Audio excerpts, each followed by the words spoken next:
Epical comeback by West Indies and fastest crashers against New Zealand Black Caps.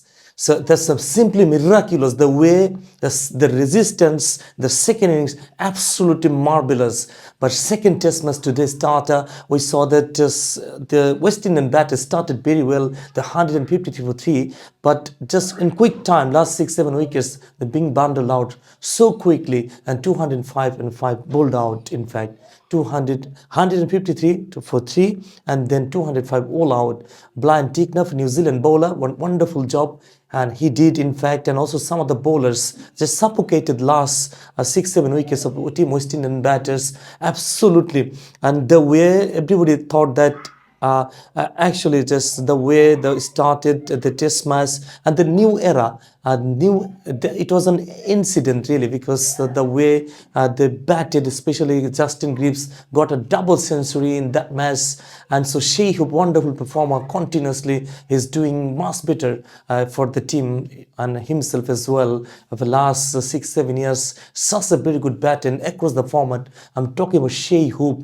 And similarly, everybody expected they started very well in the second test match, but unfortunate for them because they bundled out within 205 runs. In reply, New Zealand got a strong start already, 24 for none, in fact. So we don't know how longer they will take the lead, because they have 205, an easier task really to surpass the score and whatever accumulated by Team West Indian. So everybody wants a tight contest match, in fact, in test match, because in Black Caps condition and always difficult for the players, for the visiting side. Every time that they have to struggle, any team goes there, and normally they need to struggle. So similarly, West Indies doing the limited over format, we saw some close encounters, some very good close contests. In fact, we found the team from Team West Indian batters, and a very good battle in the end there was.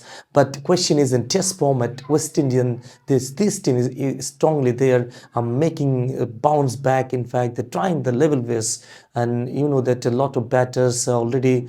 And today, if I talk about the West Indian batting lineup, and they started such a magnificent manner, as I mentioned a bit earlier, the John Campbell got to go, got an opportunity to be a part of national side, and exactly started very well, and it's got 44 runs in quick time. Brandon King as well, very good partnership we saw. Then Kevin House didn't score too many runs. In fact, he got out cheaply without troubling the scorer. Then Shai Hope, another consistent performer. Once again, he does his wonderful showing. In fact, it's 48 runs. Ruston says, captain, really, and he's a very cool customer. In fact, he also does his job almost every time very well.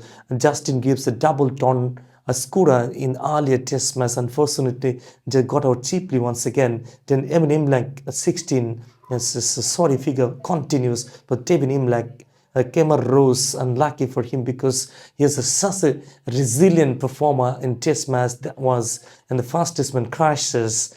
And then the being bundled of 205. And if I talk about the bowling lineup, then Brian Tickner, and just conceded 32 runs in 16 overs and got valuable 4 wickets.